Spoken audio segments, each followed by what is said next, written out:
I've been using the Google Pixel 9 for about a month now. I think I'm one of the earliest people to have it in Ghana because Google doesn't sell the devices here. I had to ship it down when it went on sale. It's a long story. But because I've been using it for this long, I've been able to figure out things that make it stand out amongst a mountain of devices, as well as things that can be truly improved. Would this take the device of the year in my books? If everyone might. But let's find out in this video. I'm Desi, and this is the Google Pixel 9. I couldn't afford a Pro. Now I must applaud Google for this new design. It's the very main reason I went in for the Pixel 9 this time around. It's my very first Pixel.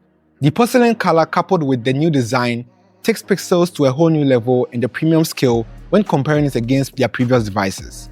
The attention to detail on this device is truly impressive, to the point where even the SIM card tray curves to match the design and curves of the device. You can liken the new design implementation to that of an iPhone, which you can't deny has been impressive.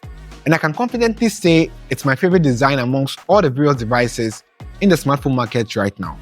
I haven't used the case since the moment I got it because despite it having a slippery glass back, it still feels very comfortable to hold in hand, and the matte edges keeps it grounded in my palm. It isn't a fingerprint magnet unlike the Pros, but in case you're worried about dropping it, it's protected on both the front and the back glass by Gorilla Glass Victus 2 for strong protection against drop and scratches. Also, this new camera layout makes the device feel extremely steady when placed on flat surfaces, and it doesn't wobble like other devices with totally different camera styles.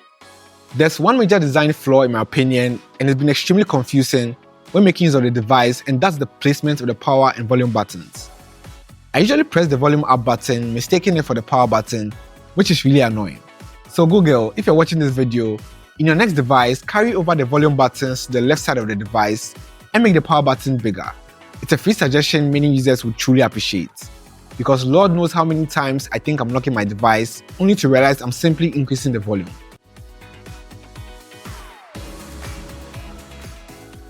Onto the screen.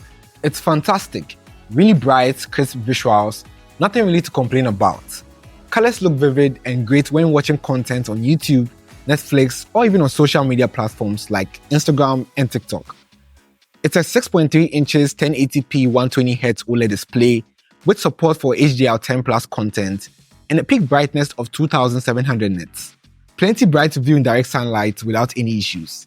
It isn't an LTPO OLED display like you get on the Pixel 9 Pro, but it's a fantastic screen nonetheless.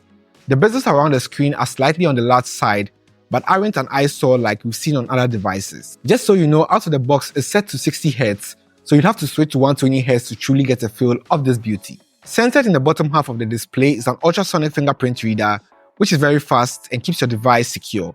I also love the transition animations on this device when you're unlocking the device as well as locking it. Looks really pleasing to the eye. As far as battery life goes, it's been incredible to me. Never had it die out on me by the end of the day, or even noticed a sudden battery drop.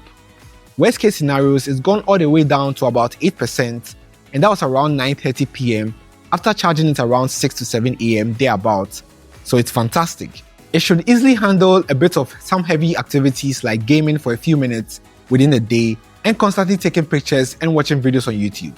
Anything on the extreme side would definitely drain the battery quicker than what I've experienced based on my usage. It's a 4700 mAh battery, so it's definitely not the best battery out there, but it gets me through my day, no sweat. It does support 27 watt wire charging, which is advertised at 55% in about 30 minutes, 15 watt wireless charging with the Pixel stand, 12 watt wireless charging with a QI compatible charger, as well as reverse wireless charging. Long story short, it's giving me solid battery every single day for the past month. Camera-wise, it's a Pixel. It doesn't really get better than this. I've used Pixels from friends and family to take pictures. They always look fantastic, and the Pixel 9 still follows suit. However, it's still a 50 megapixel main camera like you get on last year's Pixel devices, with the same exact 10 megapixel front-facing camera. The only hardware change when it comes to the cameras is the ultra-wide now being a 48 megapixel camera. No telephoto lens here like you get on the Pros, and no improvement to the selfie camera. Continuing with the exclusion theme, no video boost feature, it also misses out on the zoom enhance feature, all available on the Pro models, which breaks my heart. In terms of image quality, it's a Pixel. It still takes very fantastic images with zero edits needed, and even some good looking videos taken in the right environment. However, there's still that glitch I've seen a lot of people complain about when switching camera modes when shooting.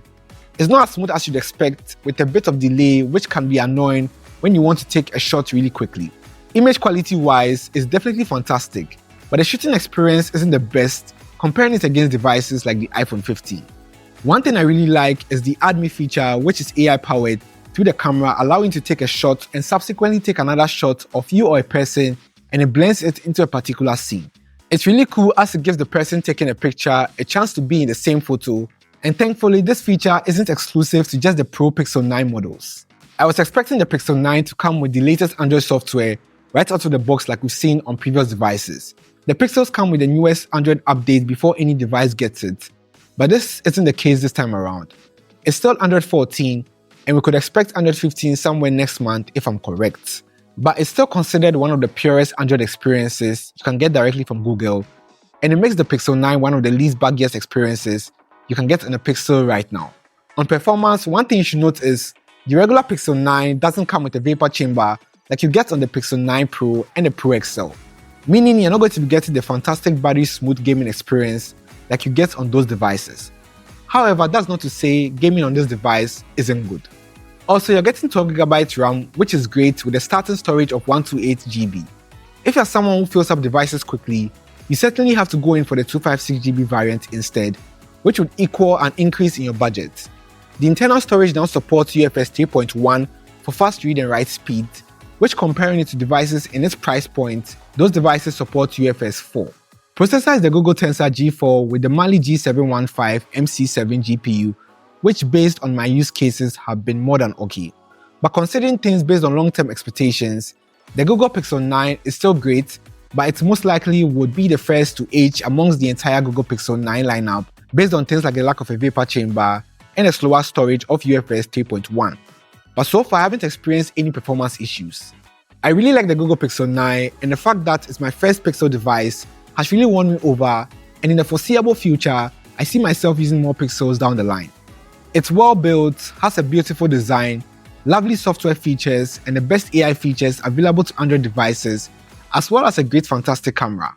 However, based on the price, which starts at $799, there may be other devices out there that outperform it, with things like the inclusion of a telephoto lens and a faster storage. You could get this in phones like the Galaxy S24, but however, based on my experience using the Pixel 9, you wouldn't be disappointed at all. If you found this video helpful, do leave a like on this video and subscribe to my channel. I'm Desi, thank you for watching, and I'll catch you in my next video. Peace.